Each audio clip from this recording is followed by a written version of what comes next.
Hello, hello, hello. Welcome to the Neo Industrialist, where we examine the evolving landscape of industrial deep tech innovation through multiple lenses. I am your host, Belinda Ephraim. Today, we are exploring how cultural shifts in decision making are fundamentally reshaping industrial revenue models. In this episode, we'll unpack the hidden patterns driving change in enterprise sales cycles. Joining me today is Ed Marsh, a revenue growth consultant who engineers systematic approaches to industrial sales. Ed brings a unique perspective on how companies can navigate the evolving enterprise buyer's mindset. Ed, welcome to the Neo Industrialist. Oh, thank you so much for having me, Belinda. I've enjoyed listening to some of your episodes, and I'm excited to be here with you. Yeah, likewise. Before we begin, it's a real privilege for me to invite people into conversation. When I do these things, I always liken my interviews to the ancient African traditions of storytelling in community. I am going to start, but before I do, I want you to know that you are in absolute control. You can choose to not answer a question or answer the questions any way that you want to. So I Ed, can do like a politician and answer a completely different question. and I probably would not be phased, so yes. All You right. can. Ed, in exploring your background, I noticed that you were an Army infantry officer, airborne ranger. You graduated from Johns Hopkins and operate your business now at the intersection of engineering, design, business development, and revenue process excellence. What is your origin story? So basically, I was going to be an engineer and didn't enjoy that in college, so ended up shifting to history and economics.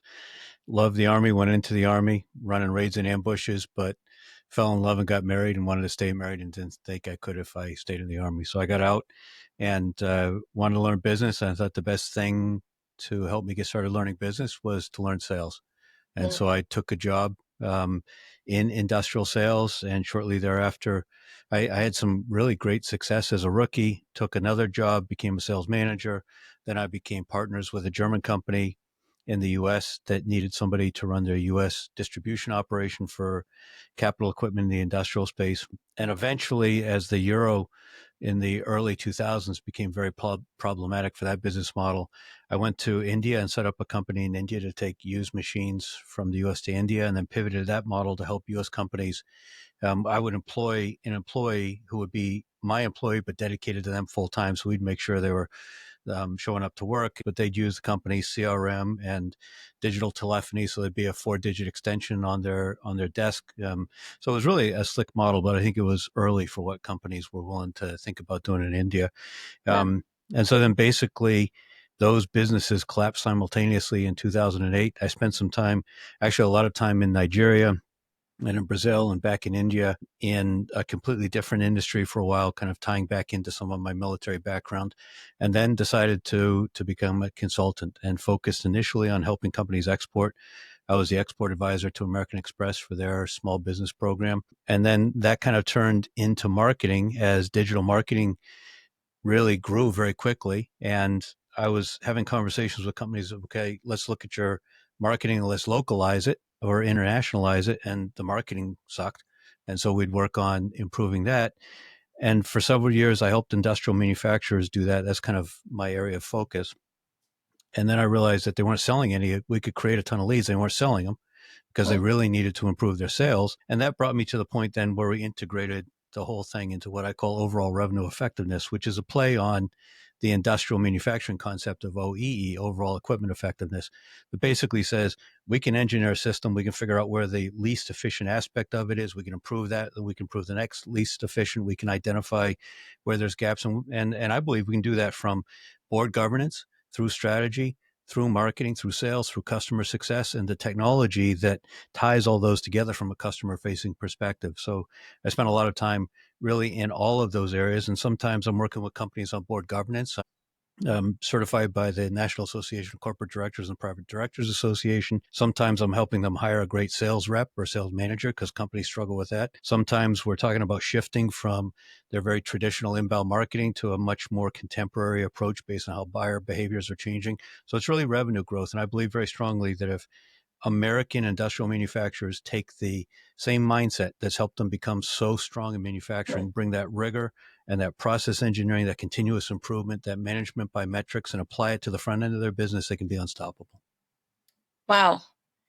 Thank you for sharing that powerful story about your origin and for your service to our beloved country. I really like your holistic framework, the overall revenue effectiveness framework that you've put together based on your experience and what you've really seen on the ground when it comes to industrialized systems.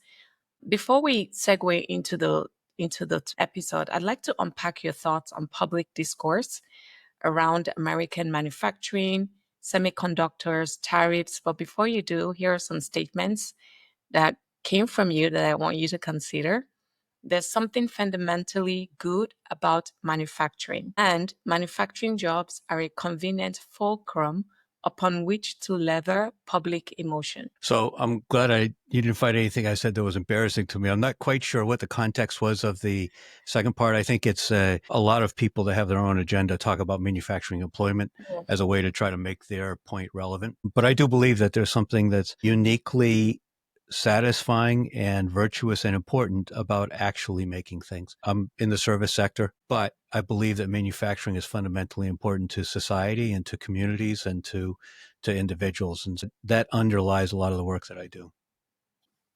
We're witnessing something fascinating in industrial markets where I feel consumer expectations and values are permeating traditionally conservative B2B relationships. So, what was once a purely technical purchasing decision has become embedded in broader cultural context. Ed, I'm curious if number one, you've noticed this shift from purely transactional to more end user informed industrial purchasing. And if so, can we explore how consumer expectations are bleeding into industrial settings and how this shift is reconfiguring the enterprise sales process? All right, so there's a lot to unpack there. I guess I would push back a little bit on your premise. I do believe that our B2C experiences as consumers inform our expectations as B2B buyers. The last few years has seen a lot of conversation about businesses and the kinds of things that businesses should be focused on and emphasizing. But what I see in business is that there's a rising aversion to risk. There's increasing indecision, and business decisions ultimately remain made on business outcomes. And so, where I see many B2B marketing and sales teams failing is in talking about the details of what they do as opposed to the business outcome.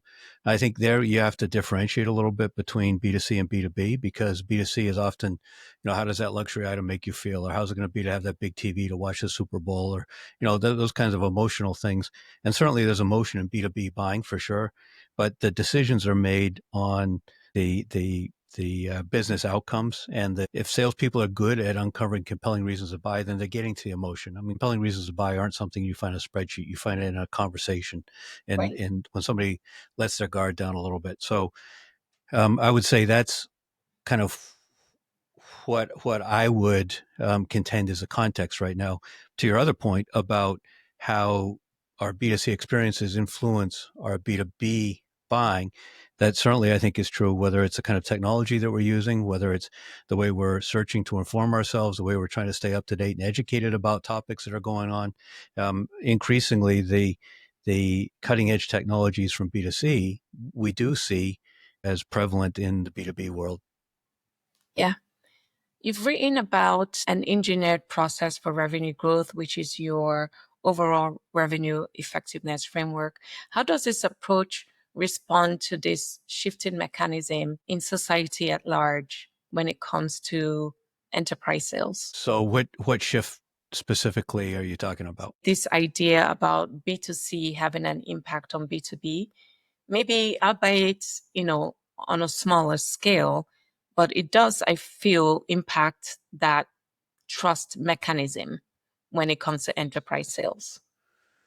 I think trust is an absolutely critical term and a more and more important term for companies. I mean, there's some statistics. 87% of first contact is buyer initiated. Buying teams, depending on the industry, often have more than 7 people. The average buying journey for complex, big ticket, significant impact sort of enterprise sales is over 8 months. 81% of the wins go to the first vendor contacted. 80% of the vendors considered were known before research began, before there was a project. Percent of the initial front runners, in other words, the top listed company on the short list, end up winning the deal. But at the same time, 40 to 60% of all deals ended no decision. So this question about trust is critically important, because if essentially you only have a 20% chance of winning a deal, if they didn't know about you before they decided they had a problem they had to fix, then you're at a significant disadvantage. And so in a world where the use of Google search for pre-awareness, kind of understanding, geez, there's something that's not quite right, help us define what the problem is, help us quantify that. The use of Google search for that kind of thing is falling significantly. I think 44 or only, let's see, 44% of searches are for known brands. Only 29% of Google searches actually result in organic clicks. If you look at the performance in terms of visits and keyword rankings for HubSpot, which kind of built the model for inbound marketing and how to do content marketing and SEO, it's plummeted over the course of the last 18 months. So a lot of, if now you have to be known beforehand, and the tools that we traditionally had for before getting known beforehand are no longer working, then we have to fundamentally shift the way that we become known to the market and establish trust. Wow, I was going to jump into another segment, but I'd like to actually get into the technology side of this. And then maybe we can come back and discuss more about the team and sort of like the fanatical focus on solving for the buyer concept. But so let's move into tech stacks. Given the analysis of what you've seen over the past 18 months, there has been a decline in what used to work. What core technologies will form the foundation, or are you seeing form the foundation of an effective industrial revenue growth system in 2025? So you still have to have some of the same technologies. You have to have a website. You have to have marketing automation. You have to have content, although the content's probably going to shift from basic SEO optimized kind of stuff to maybe more sales enablement. You're going to have content appropriate for each member of the buying team at each stage in the buying journey, because the salespeople often have hard times reaching all members of those buying teams. So you still have to have a lot of that kind of tech stack. I think video is going to be much more prevalent. CRM is going to have to be more comprehensive and used more effectively on the sales side. I think that if you step back and think about how we engage again on the B2C side, we need to replicate some of that on the B2B side. So it's not a directly technology topic, but tech does tie in podcast, just like you're doing, to reach potential companies that might be looking for an investment banker that are trying to understand the transaction process. You're providing a great resource for them by doing this. And, I would imagine, we haven't discussed this, but I would imagine that you don't expect to get business leads coming out of it directly. But, over time, net, it's going to work, because it's going to build trust. It's going to build familiarity. So what other kinds of things can do that besides a podcast? Well, building community, building partnerships, technology or adjacent partnerships are, I think, a huge opportunity that most industrial companies overlook. They think of partnerships as being sales channel. And sure, of course, in some industries, in some situations, in some geographies, in some verticals, it absolutely makes sense to have some form of channel. On the other hand, every person that you want to sell to is buying other things and worrying about other things all the time. And statistically, only 3% of the potential buyers for any given product or service are in the market at any given time. So that means we need to build trust with the 97% that aren't in the market right now. So when they are, we're at the top of their short list. But it's really hard to reach them. I mean, the CEOs, the leaders, the senior executives, the owners of those companies are up to their eyeballs in all kinds of other alligators. And so what we need to do, our salespeople need to be effective at cold calling. Our salespeople need to be effective at prospecting. Our marketing needs to be effective at helping people understand the questions they should be asking so that we can foment conversation. I don't want to take away any of the responsibility for sales and marketing to do that, but at the same time, we also have to figure out how to build relationships and establish connections with them in other ways too. And a great way to do that is through partners. So if we have a relationship with a company that sells an adjacent technology or service, and we're able to exchange leads or introductions and ask them in an appropriate case where we would be a good fit to introduce us to their executive sponsor at a company, saying, hey, I've seen these people do some good work helping companies like yours. I'd recommend you two smart people have a conversation and see if something comes out of it. Not, partners aren't going to try to sell for you. All they do is help in that instance to make an introduction and help you get a meeting, which is often the hardest part of selling for many companies. So partnerships, I think, are another important piece of it. Hmm. It seems as though, again, just going back to this human element in terms of building trust, podcast, community, adjacent partnerships. Can you give specific examples when you talk about community? Because I would think, as an industrial manufacturer, for example, let's say I'm manufacturing widgets, how do I build community around my company, around my widgets? And also, what kind of adjacent partnerships should I be looking at that are in the periphery, but I'm not really considering because I'm not thinking that it makes sense? What have you seen out there? Well, I think we need to define what the scope is that's appropriate. And if we're only going to limit it to the people that happen to be thinking about a widget, then we're going to largely, miss the potential value of doing it. I was researching today actually for a client communities around welding and robots and industrial automation and things like that. There are a lot of forums. I couldn't find, unlike in other industries, I couldn't find a lot of Slack communities or discords or something like that. So I think you have to understand where your market and where your community is. But you also need to think broadly. Every company that's doing industrial manufacturing has an accountant. They have a payroll service. They have, waste removal. They probably have a cleaning company. They buy steel. They buy copying paper. They have to get health insurance for their employees. All of those fundamental business functions are applicable. And in the case of an industrial manufacturer, if they've got one kind of equipment in their plant, they typically have equipment upstream and downstream. And then they've got people that service those and people that supply the consumables for those. All of those, I think, are examples of opportunities for building partnership and bringing people into your community around a central goal of improving manufacturing effectiveness or improving revenue growth for companies in that space. This is very interesting, and I'd like to, follow you on how you are implementing some of these strategies for companies. Do you have any specific examples? I'll tell you, companies in the industrial space are hesitant to do it. So there's lots of conversations and there's not so many specific examples of people doing it. They tend to think that what they want to do is just talk about the specs of what they make and how they make it.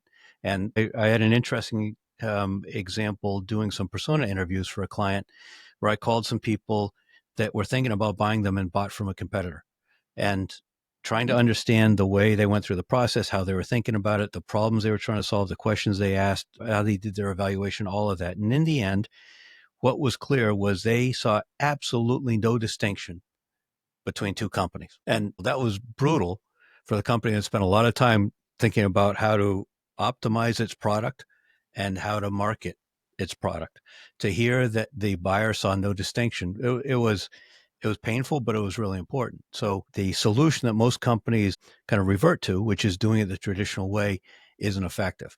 But most companies tend to be very risk averse. And so I think the flip side is there's a great opportunity for companies that are more forward thinking, that are willing to embrace some different approaches. And this isn't a bet the company kind of a thing. You can do this gradually and incrementally. But if you look at the numbers, only 29% of Google search is clicking on an organic link. Doing things the way you've done them for the last 10 years doesn't feel like an option anymore. So I guess the short answer to your question is there's not many companies, I think, that have embraced it well yet. There certainly are some branded podcasts in the industrial space. There's some forums in the industrial space. There's a little bit of partnership in the industrial space, but there's a huge opportunity for middle market industrial manufacturers to really differentiate themselves through the way they do business, because differentiating around product is increasingly difficult. Would you say that that applies also to startups, Well, a startup has the industrial tech opportunity just startups? to embed it in their DNA and their culture from the beginning. I mean, that Mm. makes it a lot easier. Of Exactly. course, in the startup space, everyone's frantically busy and thinking about trying to get the product done. So it's easier. On the other hand, it's harder because of that. But I would say yes, absolutely. I mean, and there's some really interesting examples in the tech space of software companies that are essentially AI first, that are reaching $100 million in annual revenue with 20 employees or something like that using AI. So I mean, some really interesting examples of how startups are building building differently from the beginning. Yeah. What specific metrics or indicators do you track to measure trust in a B2B relationship? So, good question. I'll spend a lot of time thinking about trust in the relationship. I think about building trust before the relationship. I believe Mm, that's the most important place. Most of industrial manufacturers really are committed to taking care of their customers. And so generally, as long as they don't overcommit, as long as they deliver on time, as long as their machines do what they say they're going to do, the trust is there once they're in the relationship. The key is building trust before the relationship.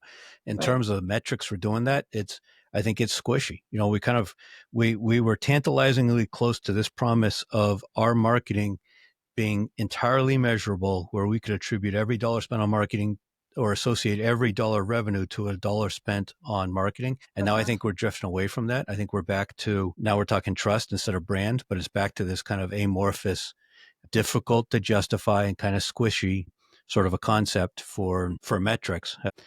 I think maybe what you do is you begin to track in terms of the number of partner driven engagements, the number of downloads on podcast episodes, the number of leads that come in through videos that you have on YouTube. Not exactly what I would call vanity metrics like number of website visits. Right. They're more, I would say, legitimate precursor numbers. But yet, if you want to begin to gauge the impact of some of that trust building and pre awareness sort of activity, those are probably the numbers to look at. Sort of like top of the funnel kind of Yeah, metrics it's even before the funnel. That's what's before the hard to funnel. visualize. Yeah. Well, you've declared that the days of rainmaker loan raisers are over. This feels like a profound shift as much as a business one.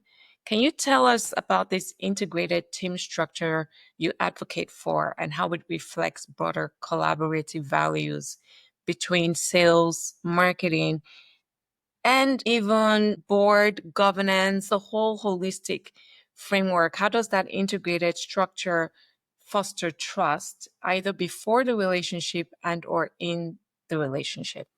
So I'd be interested when I wrote that. I would back away a little bit from that now, because I think there was a time when we were almost exclusively sales driven. And then Mm, we shifted to where we were almost entirely marketing driven. And now, if I had to pick one or the other, and they're both critically important, we can talk in depth about what the role each of them plays. But if I had to pick one or the other, I'm back to sales right now.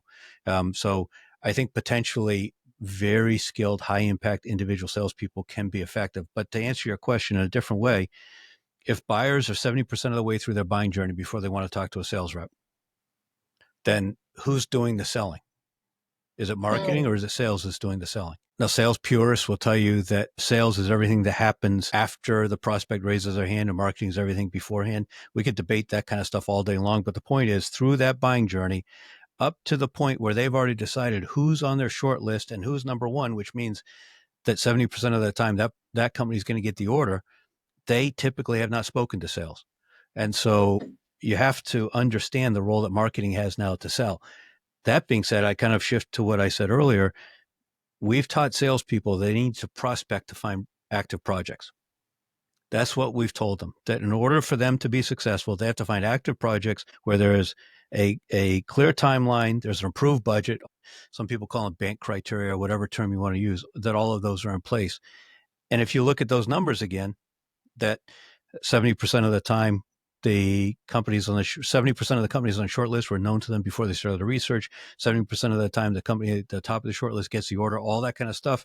Then what that tells us is that if you prospect to look for active projects, you're largely wasting your time. You've only got a 20 or 30% opportunity. And another stat that's important, I think it's 14 or 16%, only 14% of the time Does the spec that's been established during that 60 or 70% of the buying journey before they talk to sales reps ever change? So we've got this idea that as sales reps, we can go in, we can have these meetings, we can talk to them about our amazing technology and get them to change their specification and rewrite it so that we're the favored vendor. And the statistics simply don't support that. So I believe that what we need to do now is train salespeople to go and create projects.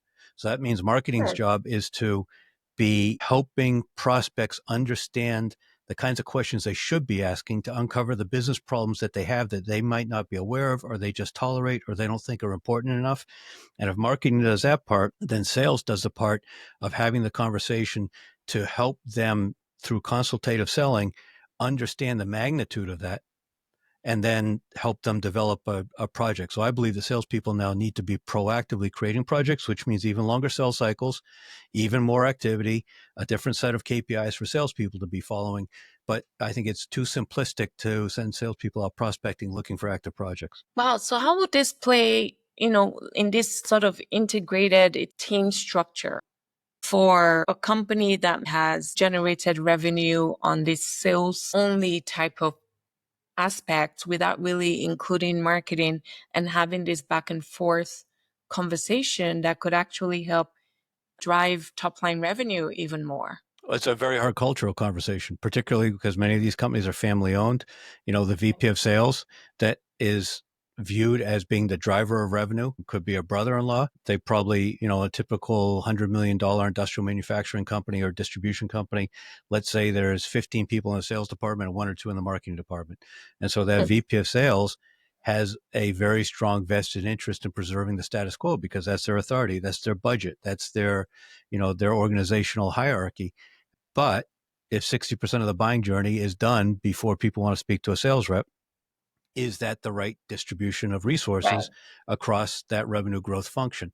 So it is a hard cultural change. And there's a lot of people who are very sincere and well intentioned in their protests, but they just haven't looked at what's actually happening in the market. There's a great quote from Upton Sinclair that it's really hard to convince, I think he says a man, or we'll say a person. It's really hard to convince a person of change when their salary depends on not understanding it. I'm not saying that exactly right, but basically, if you're a marketer that's built an agency around inbound marketing with simple SEO and content creation, that's your hammer. And so every business revenue growth problem is a nail. And you just start banging on it. So, how do we structure or restructure compensation models? How do we evolve? Because at the end of the day, I'm a big believer in following the money. So, how should compensation models evolve to support this collaborative nature of the new era of enterprise sales rather than the individual sales approaches? All right. So let me challenge you. What if you, as an investment banker who tends to be money driven, think about money differently than most salespeople and marketers? And the reason I ask that is that I do a lot of very empirically and predictively accurate research of salespeople and marketing people using tools to help understand root causes of why sales reps are missing quota and why companies have a hard time getting into new logos and things like that. And one of the trends that I'm seeing very clearly is that compared to when I started selling, so I'm kind of on the border between Gen X and Boomer, salespeople were money driven. It was straightforward. Yeah. That's decreasingly the case now. Salespeople are increasingly intrinsically motivated. Now, they want to make money, they got bills to pay, but there's a very different set of drivers in most cases for salespeople and also for marketers. So I would challenge the premise of what we need to do is figure out how to structure comp in a way to drive the activity, because many companies try that and they get frustrated because it doesn't necessarily incent the behaviors. That being said, you're right that we need to understand how to weave these resources together in a way that solves for the buyer. And I think sales enablement content is a perfect example of that. If we think of, let's say there's 10 people on the buying team, one of them is a CFO, it's hard for, not impossible, and great salespeople can do it, but it's hard for a typical industrial salesperson to get to the CFO of a $100 million company that they're selling to. So we need sales enablement content that speaks to the CFO. And maybe we need team selling where our CFO at the appropriate time in the buying journey picks up the phone and calls mano a mano, CFO to CFO, and has the gravitas and the credibility to have that conversation and say, hey, we were just having a conversation, and I'm sure you understand, as I look at forecasts, I'm always skeptical. And they told me that, this is supposed to happen. I thought I'd just have a conversation with you about how you're thinking about it, what the priorities are, what capital projects are competing for it. And that can be a way perhaps to get that information. But even if we can't do that, let's have sales enablement content that provides not some kind of sophomoric sales ROI calculator, but a really carefully thought out CFO created justification for capital investment that can be shared as sales enablement content. Maybe it's a calculator, maybe it's a Excel model, maybe it's a case study of how bonus depreciation was used to shift from cash, a short-term cash impact to a longer-term tax benefit or something like that, that can be shared with that role in the buying team at the appropriate time in the buying journey. I think to answer your question, whether as a former investment banker and now I'm transitioning to being a venture capitalist, for me, I think it's really, and those are both very transactional roles Right. at the core, whether it's investment returns and or a successful sale or a merger acquisition transaction. But I find that for me, it's about my values and really leading from my values in how, number one, I conduct my customer segments or my investment strategies, and then backtrack from there. And that's how I do sales, marketing, positioning, storytelling, and really understanding who my buyer is, where I approach my enterprise sales, whether it's to established businesses or startups. Right. Yeah. Yeah, and I think that kind of ties into the intrinsic motivation. If you're very Right. values driven, then yes, money is important. Money may be the yardstick by which you compare yourself to other VC firms or other IBs, but Right. it sounds like you're kind of intrinsically motivated, and so same with many salespeople. We have to keep that in mind as we build the comp plans. As we build that comp model. Right. Let's talk about this fanatical focus on solving for the buyer concept that you champion. Beyond being, to me, good business practice, this seems to reflect, again, that intrinsic value, how it's perceived on the external, both at the enterprise and even the end user consumer level. What tipping point did you notice that is driving the movement toward this sort of value based industrial sales process? So I would say it's when the internet began to provide a basis for ubiquity of information. As soon Mm, as everyone can get all the information they need everywhere, in other words, they don't need the salespeople to get information anymore, then the value of the salesperson becomes questionable. In fact, I forget the number. I think 75% of people say they would prefer a sales rep free buying experience because most sales reps don't provide value. That's why people are talking about AI buying agents and AI sales agents. If all the salesperson does is vomits up information about what they make or what they do, people don't need a person to do that. The salesperson's role in that case simply becomes a conduit to try to request a discount for the price. So let's back up and understand if people can get the information, the detailed information they need. Well, let me say it differently. Any of us can go on WebMD and diagnose our own problems and believe that we've got about 2 weeks left to live because we're going to see, the worst potential diagnosis. In the business world, it works the other way. Everyone diagnoses themselves and figures out the least innocuous problem they have. And so they come up with some solution they think is going to solve it with good intention, having done research, but not having the deep technical expertise of having, the training and the reps with application after application and understanding what works, what doesn't, what's the nuance about this that's going to make a difference in how it works. That's what salespeople should be doing. But that only works if they really understand the buyer, if they speak about the buyer. If they just go in and talk about the feet per minute or the pounds per square inch or the bits and bytes or the module this and the module that, all they do is talk about themselves and they never talk about solving for the buyer problem. And so then they end up just throwing quotes out as opposed to actually helping people solve things and winning orders based on differentiating themselves because of how they're able to help buyers. Yeah. This not just relates to the industrial sales cycle, but then also I find, which I'm not really interested in as from an investment perspective, but enterprise SaaS models, right? I mean, it's great that you have recurring revenue, but this idea around futures function based pricing models doesn't make any sense from a value perspective to the end user. How do you see this play out in practice, just from your daily meanderings advising companies on this? So I don't typically advise SaaS companies. So I Right. don't have particular insight in that space. I enjoy reading what's his name, Chin Chu, I think, that founded Zora. He has good thoughts on kind of usage based pricing and feature based pricing and subscription models and that kind of thing. My struggle, where I think your question applies in the industrial space, is that Right.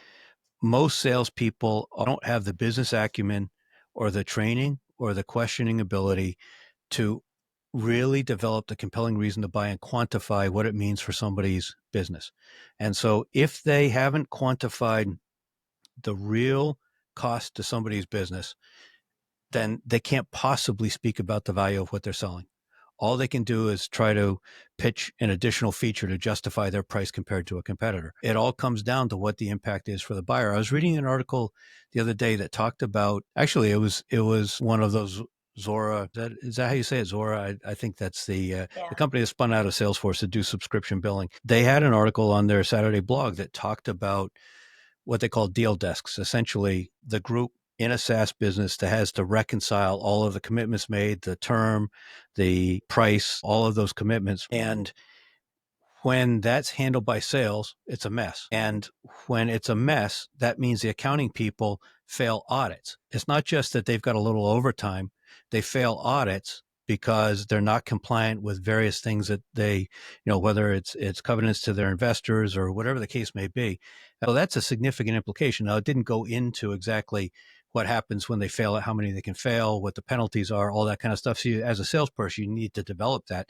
But if you just talk about, hey, you need clean deals, that sounds like an administrative problem without getting to those consequences. So great salespeople have to be experts in consultative selling to get to the compelling reason to buy, to quantify it, to have their buyers buy into it. So they're talking about solving a business problem. So the cost of what they're doing is small compared to the value of solving that business problem. Is this tied to what you call the personalization paradox, where individualizing the sales process at scale? So many people are promoting AI solutions that they believe are going to do that. And I think that you can probably send reasonable sounding emails with reasonably nuanced personalization details in them and probably do that at scale. Is that going to help you sell? I don't believe so. On the other hand, I'm fortunate that I tend to work in a space where if, you know, a company is $500 million and they're selling solutions at $1 million a piece, they only need to sell a certain number of them per year. And so we're able to be much more selective in identifying potential buyers and prospecting to them. So in my space, I'm not too worried about following that. I don't believe a lot of the hype. Okay, let's go back to the technology stacks and then we can move on from here. You just mentioned how AI can be somewhat personalized, but is it really effective considering the low level of return when it comes to the buyer experience? Which emerging technologies do you believe will most significantly impact industrial sales relationships in the next 3 to 5 years? So it's not emerging, but I think video is vastly underused. If we talk about building trust, the ability for somebody to see your face and hear your voice and understand your warts and see you make outrageous predictions one day and sound very sober the next day, that builds credibility. They understand who you are as a person. A video, I think, is unique in its ability to do that. I think AI has tremendous power, but I don't think AI, to send if sending 1,000 emails a day isn't working very well, why is sending 10,000 emails a day going to work better? I don't get that premise. On the other hand, salespeople can now use AI to research before a meeting. Like, let's say you're in an enterprise sales process where a transaction is worth $1 million and you can work your sales math back from knowing how many deals you have to win, what the average deal size is, what your close rate is, how many qualified opportunities you need, how many discovery meetings you need, how many prospecting activities you need. If you can substantially improve your conversion rate on discovery meetings, because you've done such amazing research that you understand instinctively the nature of the problem that they probably have that they don't realize, then you now flex throughout your entire revenue growth model because you've done better research. And I think AI for buyer research by sales reps is the most amazing opportunity that people in the tech space have been using for a year or two now. But people Yeah. in the industrial space, I mean, most of the companies I work with, many times the salespeople don't even look at LinkedIn to see somebody's profile before a meeting, much less do Wow. serious research on them. Right. And these are just low hanging fruits, right? This is not Absolutely. like, we're not saying, oh, quantum compute is going to significantly impact industrial sales. It's video Yep. and going on LinkedIn and actually utilizing that platform. It's doing this deep discovery now with Google AI and Chat GPT and utilizing those technologies to actually enable the sales team on the ground even more in real time, right? The other thing that I would say it requires zero technology that is critically important and most sales teams fail is role playing. I mean, first of all, there isn't enough Mm, sales training. Then there isn't enough coaching. There isn't a good understanding of what a sales manager ought to do. But role playing is critical. To use an athletic analogy I use sometimes, you can easily watch the films after the game, go to the whiteboard, do X's and O's to plan for the next team. And then you don't go home for the next 4 days and then show up to play. No, you go out and you walk through it on the field, and then you run through it on the field, and then you do it 17 times until you absolutely have the timing perfect without even thinking about it. That's what role play does. And in sales, we need to be as committed to excellence as professional athletes because we're professionals in what we do. If we've got the right people thinking with the right kind of mindset. So role play takes no technology. It just takes a will. It feels goofy. It feels dorky. It's uncomfortable, but we got to do it. On the marketing side, I think a really interesting technology is to build a custom GPT for your buyer persona. So if you say, okay, yeah. we understand not just from a kind of an ethnographic perspective, oh, it's typically this age, this gender, went to these schools, reads this magazines, showers before or after work, has this size belt buckle, those kinds of things, but really in-depth, detailed, qualitative, perhaps supplemented with some quantitative, but really qualitative research into the buyer personas, the different roles on the buying team, using interviews like I mentioned earlier. Take all that and pack it into a custom GPT and say, okay, this is the finance buyer on the buying team at my mid-size ideal customer profile in this industry. These are the things that are important to them. This is how they think about it. These are the concerns they have. These are the other departments that tend to contradict what they're saying. Whatever the case may be, build all of that in there. And then you can run marketing messaging against it. You can run sales messaging and sales approaches against it. Say, hey, if I'm a salesperson and I try to use this angle with this person, what's the reaction going to be? Now, is it going to be perfect? No, absolutely not. But I think that what it does is it prompts a care and depth of thought and preparation and planning that who was it? Eisenhower said that the plan is worthless, but the process of planning is invaluable. It's the same kind of a thing. We're going to train ourselves to think and understand how buyers think and how we can address the buyer concerns. Is this something that you do as part of your service, or is this what maybe you coach the company on? So most of my work is coaching. I get very involved in helping companies evaluate salespeople. I get involved in doing kind of a strategic overview, a benchmarking exercise of where they stand in terms of marketing and sales capability right now today versus where they need to be and what the gap is. But most of my work is actually kind of coaching and advising companies that have the folks internally to do it. So yes, that's an example of something. In most cases, they're not going to have it. So it's going to be No. called out as something that they should have. And Right. then we'll stack rank it in order of priorities over the course of the next 6 or 12 or 18 months. And when we come to that, I'll advise them on how to put it together. Of course, it'll be different at that point than it is today, but the concept I think will apply. Okay. I'd like to segue to commercialization pathways for startups, whether it's biotech, advanced manufacturing, as long as they have some sort of industrialization processes. They face unique challenges bringing radical innovations to market. How should these technical founders approach the translation of complex innovations into clear value propositions? So I'll preface it. When I talk about ORE, overall revenue effectiveness, I face much the same problem because companies have never thought about their revenue growth from that perspective. And so it comes back to putting it in a language, using analogies and stories, and absolutely tying to the outcomes and the business problems that it solves, as opposed to just talking about, what you do. Talk about how it changes their business. And so when you go in or when they go in, how do you recommend structuring these customer engagements? Um, whether they're fully developed or maybe still in development, whether or not is a startup or established businesses, because sometimes some established businesses are actually quite innovative and they might have innovations that are still in development. So what kind of coaching or advice would you give them when they're approaching early customers?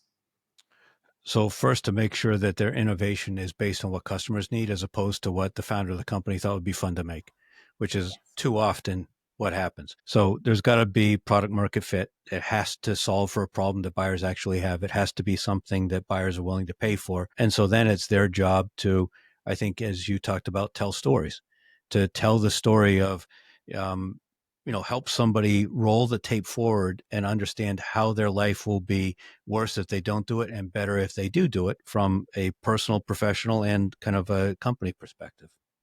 Yeah, that one I definitely I'm on board with you. I Does get that a mean lot you of haven't been on the others? you know, I'm I I'm listen, teasing you. I know, but I'm a big fan of the story. The innovation is great, the features are great, the function is great. And I remember I had this one um industrial deep tech company right now during the pre-seed stage, but she's going on and on about her background and product design and all of this. And I said, why did you even create this product? You personally. Help me understand this. And it was at that point, then that's when the storytelling came out. Yep. And I was like, that's that's why you're doing what you're doing, not this What's other the thing. book called? Focus on the Problem, or it's Mm. always a problem first. I don't remember the exact name of it. The guy who started Waze, Israeli guy, wrote a book about how to basically find product market fit, and he just chapter after chapter after chapter, he goes back to what's the problem you're solving, and tell that story in a way that's going to resonate with people so they understand. So the name of the book, I did look this up, is Fall in Love with the Problem, Not the Solution. Right. A Exactly. handbook for entrepreneurs. Yep. Yeah, I'm gonna have to add that to my list. Yeah, give it to everyone that's coming to you for money. Say, until you've read this and can speak to this, I don't have time for a meeting with you. I don't have time for this. Okay, we're gonna go into rapid fire round. I'll pose some questions that maybe challenge conventional wisdom, maybe they don't in your field. The goal is quick, instinctive responses that maybe we could reveal some hidden patterns. Are you ready? Okay. Okay. If transparency is the new currency of trust, what are three things industrial sellers are still hiding that they shouldn't be? Who they're not a good fit for, why their solution isn't right sometimes, and what can go wrong if you do it. I mean, this goes back to the jolt effect that talks about the hesitance that buyers have, and we pretend that we're perfect for everybody, and everyone knows that's a load of crap. So let's be honest. Let's talk about those three things and why we're not right for everybody. Hmm. I like that. I like that a lot. What if all the technological solutions for industrial sales are actually creating more distance or friction between buyers and sellers rather than bridging the gaps? So I think that's the problem with mediocre salespeople. Mediocre salespeople will rely on those tools thinking they can help them do their job. If you hire second standard deviation, empirically, quantifiably second standard deviation talent for sales that Sorry, have I just had to laugh at that. it sounds laughable, but I can tell you it can be done. I'm here to say it's absolutely possible. But if you hire that caliber of person that has business acumen in addition to the sales skill, then they will, by definition, not allow the tools to be tool first. The tools will enable them to be them first. Okay, complete this sentence. The single biggest waste of money in B2B marketing today is Traditional SEO and content marketing. what cultural blind spot do scientists and engineers turn founders, given your vast experience, from university to now, when trying to commercialize breakthrough innovations? What do they miss? What they miss is why the buyer needs it. They obsess on what was their hobby and their fascination and their expertise and why they made it look this way and why they use that material for this piece of it and all of that stuff. It's irrelevant to the buyer. So they miss the buyer's perspective. If you had to eliminate either your CRM system or your sales team, which would drive better results and why? If I had to eliminate one or the other, I mean, obviously I'd eliminate the CRM because the sales team can be successful. The CRM is nothing without people to execute on it. Does that answer the question? Yes, it does. Okay. So, what sales process sacred cow actually deserves to be slaughtered immediately? I would say the traditional sales process. Most industrial manufacturers, you ask them the sales process, it sounds like we get an inquiry, we collect technical details, we do a quote, and then we follow up. And that's not a sales process. That's project management for kindergartners. A sales process actually has milestones and checkpoints and understands why companies are going to buy, when they'll buy, what other things are going to have to defer in order to buy this. I mean, it understands who's on the buying team and who wants it to happen, who doesn't want it to happen, how the capital decisions are going to be made. A good sales process has all of that. And the most important part of a sales process, in my experience, is the deal qualification scorecard that ought to get built into the CRM and everything else. So that's kind of answering your question two ways. What ought to be slaughtered immediately is the traditional sales process, and what it ought to be replaced with is a really functional and effective sales process.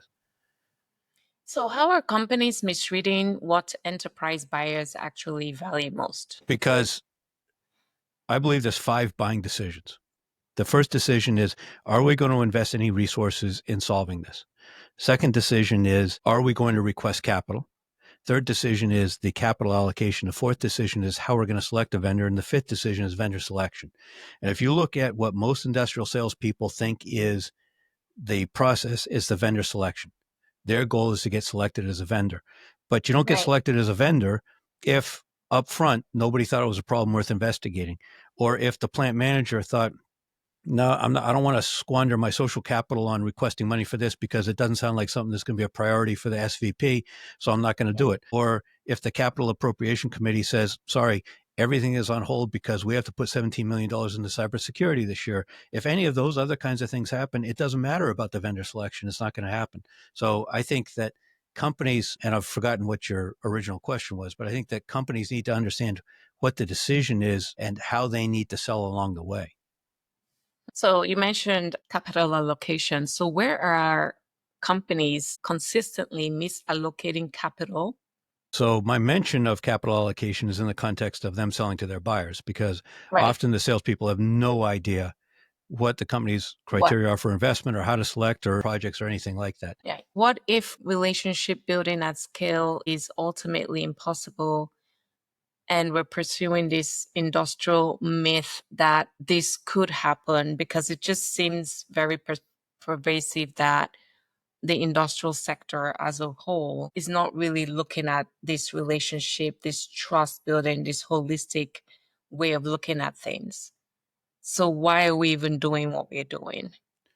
Well, if that's the case, if the industrial space doesn't want relationships, then why is manufacturing happy hour, manufacturing millennial, and making chips and groups like that getting so much traction and being so successful? I think we're social creatures, and people do want relationships. They do want to network with folks. They do want to engage with folks. What they don't want to do is piss away time with people who are nothing but walking brochures. And if all you can do is vomit up the technical details about your product, then why would nobody's got enough time. Why would they want to waste it with you? On the other hand, if you come, again, second standard deviation, business mind, business acumen, ability to help somebody discover problems in their business that they didn't realize they had and bring that kind of value, then if you're able to get the first meeting, then you ought to have no problem getting additional meetings after that.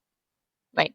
This is fascinating, Ed. I really appreciate your direct responses and your thoughtful insights. Thank you. Thank you so much for that. So, what other books or resources would you recommend for industrial leaders seeking to better understand the shifts that's going on in the zeitgeist impacting enterprise buyer behavior? There's a lot of stuff. I think you ought to consume a vast amount of information all the time. A couple books I think recently that are worthwhile: The Jolt Effect by the folks who wrote Challenger Sale. I think Keenan's Gap Selling podcast. It's inconsistent, but you don't have to listen to it in any order. Just jump in and listen to an episode to understand how a good salesperson actually gets to what the problem is and what the pain is. I'm sorry, past the pain to what the problem and the implications are. Can you pronounce that or spell that out a little bit? So the guy's name is Keenan. He goes by just one name, Keenan. And his book and his podcast are called Gap Selling. In other words, identifying the gap between the current state and the desired future state. Those are certainly a couple that I would recommend. I think that Spark Toro, the company that, what's his name? Vapor locking his name. The guy that founded Moz. He's now founded this company called Spark Toro that has software for buyer research. And so they're doing a lot of really interesting work around search behaviors and consumer behaviors and how people are engaging with content. I think that's worth reading. There is The Fourth Turning is an interesting book, I think, to give people some context for some of the business and geopolitical turmoil right now. I think it's reassuring in that it tells you no matter what you think about the current situation, that it has to be a mess just based on human history. We're at a point where we have to have a mess and, we're going to come out the other side. And so there's a certain reassurance that comes from knowing that it's not because somebody made a mistake on a ballot and elected the wrong person in the wrong country, 4 years ago or 2 years ago or a year ago or whatever. Yep. It doesn't matter what the names are. There would be names and it would be a mess. And so it helps to give that some context. And I think that gives you a little bit more strategic perspective in making some business decisions. Right. And not I'd only, recommend my blog and my videos too. oh yeah, I mean your content, you're very opinionated, and I like that. But it's opinionated in the sense that it's based on research and just based on your experience, what you've seen across so many decades of being in this space. So I did appreciate reading your content, whether it was on your website or even some pieces on Medium. And I do like this perspective about the fourth turning. The reality is that we are in an environment right now where there's a lot of chaos, but it's not the first time that we've been in this situation, right? And so, in order to make progress as a society, as a global power, we have to take down a couple of these structures. Whether or not we agree is besides the point, in order to be able to rebuild and move forward. So I really appreciate your mentioning this book, The Fourth Turning. Yeah. I'm And going to look actually, that I'd recommend the first one came out 25 years ago. The second one, The Fourth Turning is Here, came out about 2 years ago. And that's the one that I would recommend. Okay, cool. We're almost halfway through this decade. What excites you the most about the future? I think what I find most exciting is my very deep and abiding belief that if companies will understand how to solve for the buyer in thoughtful and creative ways, that they've got enormous opportunity. And I believe that we talked earlier about AI, and so if AI increasingly homogenizes buyer experiences, then there's an enormous opportunity for companies that differentiate their offerings by the way they do business and they sell. And so I think that's increasingly exciting. Yeah, I'm excited about that too. I got this question from one of my favorite podcasters. I want you to imagine it's your last day on earth, decades from now, and you've accomplished everything you've ever dreamed of. And for whatever reason, you have to take everything you have ever created in this lifetime with you, and no one will ever access any of this information about you anymore. No website, no Edmash, no Googling, but you get to leave behind three truths, three kernels of wisdom that you want to leave with the world. What are your three truths? So I made some notes on what my three truths were going to be.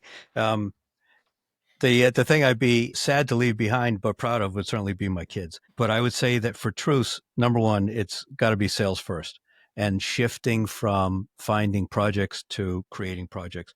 Number two, there's a bell curve for everything in nature. And I think we fundamentally have to shift our expectation that our goal is to find second standard deviation people for every function in our business. And, will there be exceptions? Sure. Will we always be successful? No. Can we do it as empirically in some cases as we can in sales? Not necessarily, but I think that ought to be the goal.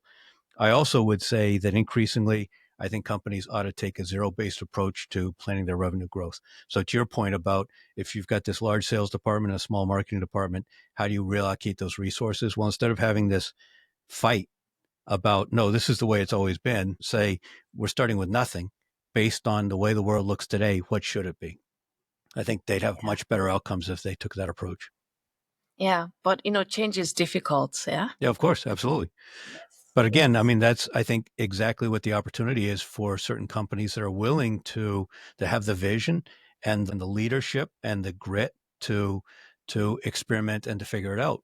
I think there's enormous opportunity for companies like that because the change is so overwhelming for average companies. Yeah, absolutely. So if I heard you correctly, sales first is always important to create projects. Hiring the right people makes a big difference and take a zero-based approach to pretty much everything in the company, not just sales, marketing, Yeah, I don't know if I'd HR. say everything in the company. I look at the revenue growth side of things. Yeah, the revenue growth side of things. So these are really amazing. What is your definition of a neo-industrialist? I think, it's interesting to watch the evolution from tech bros to manufacturing bros, particularly with Yeah. Palmer Luckey and some of the defense driven sort of stuff. So the way I might have answered that question a year ago is probably different than the way I would now. I would say a neo industrialist is somebody at the intersection of tech and manufacturing that kind of brings an energy and an optimism and a vision and a different approach to execute on it and unencumbered by traditional Correct. assumptions, kind of going back to first principles as opposed to a fixed mindset saying we can't do that because that's not the way we've done it. Exactly. Exactly. Yeah, I really love what you're doing over at Anduril, Archer. They're, generating revenue and they're doing things very differently. I think it will be exciting since you are aware of these technological advancements when it comes to effecting change and really uprooting the status quo. When you now go into more established lower middle market type companies, then you're really creating that bridge for them, which I think is quite exciting for your business. Yeah, I think that what we're seeing is that you don't have to be a $7 billion transnational traditional manufacturing entity. You can do Right. this as a small agile company. Yeah. Wow. As I'm just sitting here trying to synthesize today's conversation, I'm really struck by how fundamentally human the industrial purchasing process remains despite, technological mediation. Ed, what final thoughts would you like to share with our audience of industrial deep tech startups, established businesses, capital allocators, and policymakers about navigating this shift? In the mid 80s, late 80s, early 90s, there was a very painful and wrenching transition that manufacturers went through where they had to adapt from putting another inspector at the end of the line to engineering the quality into their product. And that meant they had to understand lean. They had to put A4s up on the walls. They had to run Kaizen. They had to, in some cases, the brother-in-law that was in charge of manufacturing had to leave the business because it just wasn't going to work. That was a very difficult transition. Now most companies have forgotten about it. Now it's just second nature. Now they instinctively think about continuously improving the processes for their production and for their operations. We need to go through, hopefully it won't be as wrenching, but we need to go through the same transition on the front of the business. The strategy, the to some extent the board governance, the strategy, the marketing, the sales, and the customer success. And we have to bring that same mindset and many of the tools that now companies instinctively understand from the back of the business and apply them to the front of the business, because it doesn't matter how good the back of the business is, if they can't sell consistently to new logos at a decent margin, they're not going to have the money to preserve the family legacy or perpetuate the business. So it's time that we have a similar transition that they've already gone through once and apply it to the other part of the business. That's a powerful perspective. And I really love, I think a lot of times we forget that, at least the way I look at life, nothing new under the sun. There's always history. And even though it might not be direct history, there's indirect history that we can always point back to see how things were done and how we can actually even be better moving forward. So I'm a big believer in that. And I really appreciate your bringing that up, that, this has been done before. we need to do it again. And maybe in another 5 years, because it seems as though the business cycle that we know is actually shrinking even more. Before it used to be 15 years, 10 Yeah, I years, think eight absolutely. years. Now I think it's actually been 3 to 5 years. So it's almost as though every 3 to 5 years is a shock. And so we have to get into that like sort of like proactive mode to constantly, just retool our businesses, Which means I think that especially. executives have to be watching other industries. You have to consume Mm, information from in the industrial space. We got to understand tech. We got to understand this defense tech. We have to understand entertainment. We have to understand marketing. We have to understand all these things, not as the deep expertise to execute it every day, but enough to actually test the ideas that we're being fed by our people internally and our people outside to yes. make sure that we're staying contemporary with the way we're approaching things. So it almost seems like it's a zero-based approach with first principles thinking and hexagonal thinking Yeah. is how I kind of like to look That's at a it. fancy way to say it. That's an investment banker way of describing it. I know. Wow, this has been such a beautiful conversation and I really appreciate you. To our listeners, we've explored how changing trust mechanisms, team dynamics, between sales, marketing, product, board, shop floor, buyer centricity, cultural values are reshaping industrial revenue models. I hope today's conversation offers fresh perspectives on overcoming your commercialization challenges and revenue growth strategies. Ed, where can our listeners learn more about your work and perspectives? So I would say I get a YouTube channel, Ed Marsh, LinkedIn. I'm Ed Marsh with the American flag after my name, and my website, Ed Marsh Consulting, Marsh. Marsh Okay, Consulting. Ed Marsh Consulting. Right. Well, thank you for joining us on the Neo Industrialist. We'll definitely include all those links in the show notes. And to our audience, if today's discussion resonated with you, make sure you like, subscribe, save, review, comment, share with your fellow entrepreneurs. I'm Belinda Ephraim. My guest today is Ed Marsh. And until we meet again, remember that radical innovation is where curiosity and preparation meets opportunity in order to push the boundaries of what is possible. Bye bye.